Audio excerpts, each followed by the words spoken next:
يا صباح السعادة عليكم، وأسعد الله صباحكم بكل خير. فيديو جديد في يوم السبت 10 ذي القعدة. جماعة، أنا بقول لكم حاجة من حاجتين. أنتم مع احترامي لكم جميعا، يا إما يا تتفاعلوا حلو يا تتفاعلوا مش حلو. ليه؟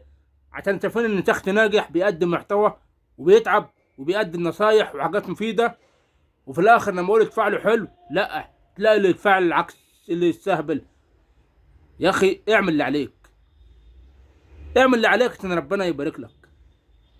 النهارده لو انت مش عايز تستفيدي، او لو انت مش عايز تستفيد من اي محتوى انا بنزله، امتى تستفيد؟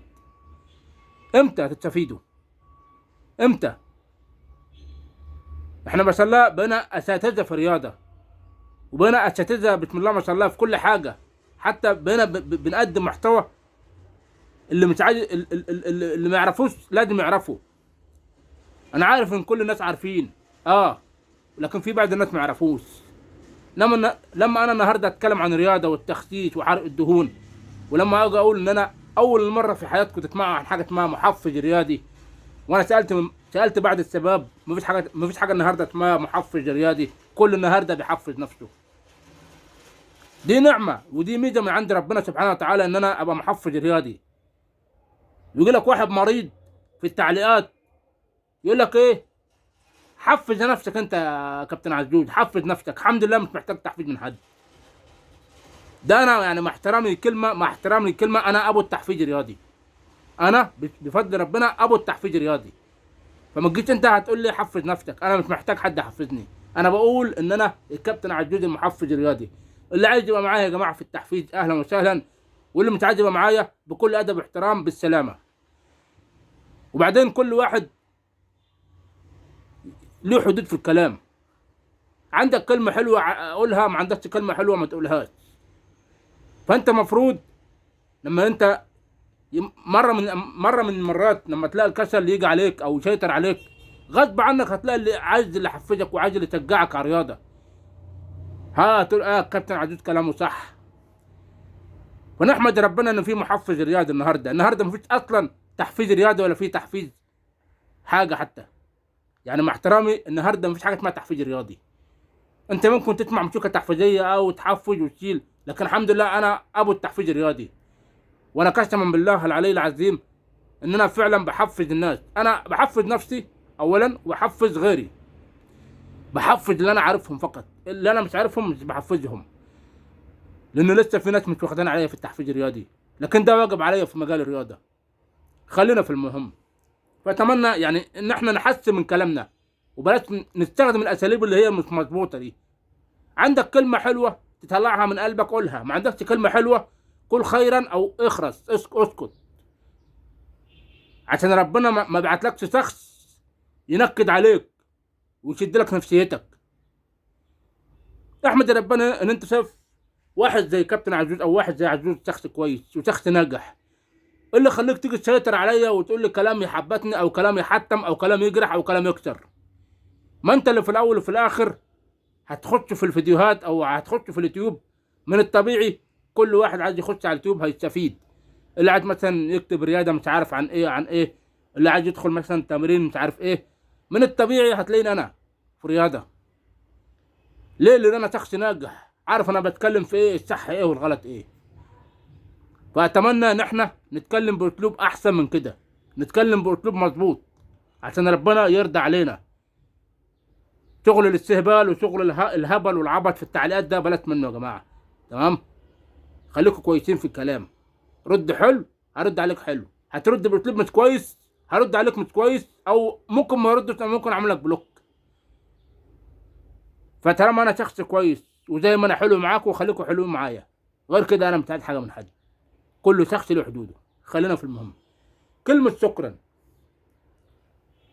كلمه شكرا دي اقسم بالله ولا اول مره من اول ما فتحت القناه لحد دلوقتي على اليوتيوب اول موضوع كده اتكلم فيه النهارده ما اتكلمتش فيه نهائي. اللي كل الناس ما بتعرفش الموضوع ده كلام، اللي كل الناس ما بتعرفش الكلام ده كويس قوي. كلمه شكرا. لما انا اقول لك كلمه شكرا على حاجه انت عملتها لي سواء كان على اليوتيوب، على الانستجرام، على التيك توك، على الفيسبوك، على الواتساب، وجها لوجه، في الزم، في اي حته، في ايا كان مكان. بس اهم حاجه يا جماعه برضو اصحوا للتفاعل. اللي ما اشتركوش في القناه، شير ومتابعه ومشاركه للقناه. واللي بتتابعني من ايا كان بلاد، اعملي شير وصاحباتك. بس اهم حاجه الادب والاحترام في التعليقات، غير كده مش عايز. اشتركوا في القناه، زائد التفعيل الجرس وزائد اللايكات. اصحوا في التفاعل، اصحوا في التفاعل. بقيتوا بتناموا في التفاعل قوي، ما بقوش ليكوا حس في التفاعل ولا في اللايكات ولا في اي حاجه. اظهروا كده، عشان كده مش كويس. كلمه شكرا دي انواع. واحد من الناس يقول يا عزوز شكرا، يعني مثلا لما انا افيده في حاجه او انفعه في حاجه يقول لك شكرا شكرا. كلمه شكرا احيانا بتتقال بطريقه حلوه، وكلمه شكرا دي احيانا بتتقال بطريقه مستفزه، او بطريقه مش حلوه، او بطريقه مش كويسه. لذلك انا استاذ في علم النفس، لاحظت في بعض الناس يقول لك كده كلمه فجائيه شكرا كده. في كلمه شكرا بتتقال بطريقه حلوه ممكن ان احنا نقبلها، وفي كلمه شكرا بتتقال بطريقه انا ممكن ما اقبلهاش انا كعزوز. يعني مثلا واحده من الناس او واحد من الناس، شكرا عزوز، شكرا. ده مش اسلوب، ده اسلوب مش كويس. لما واحد يفيدك او ينفعك في حاجه او يعمل لك حاجه، شغل ولا ايا كان، إيه اللي يخليك ترد عليه تقول له شكرا شكرا؟ ليه احنا ما نتكلمش شكرا؟ شكرا يا استاذ عزوز، شكرا على الشغل والمجهود او الحاجه زي كده، شكرا على اي حاجه. شكرا بابتسامه حلوه، شكرا باسلوب حلو، بطريقه حلوه، مش باسلوب مستفز. شكرا شكرا. احنا فين؟ احنا هنا. احنا ربنا خلقنا بصر ولا خلقنا حاجه تانية ولا ايه؟ يعني مع احترامي، يا ريت نتعلم فن الرد، يا ريت نتعلم فن الرد. بلاش الاساليب اللي مش كويسه دي.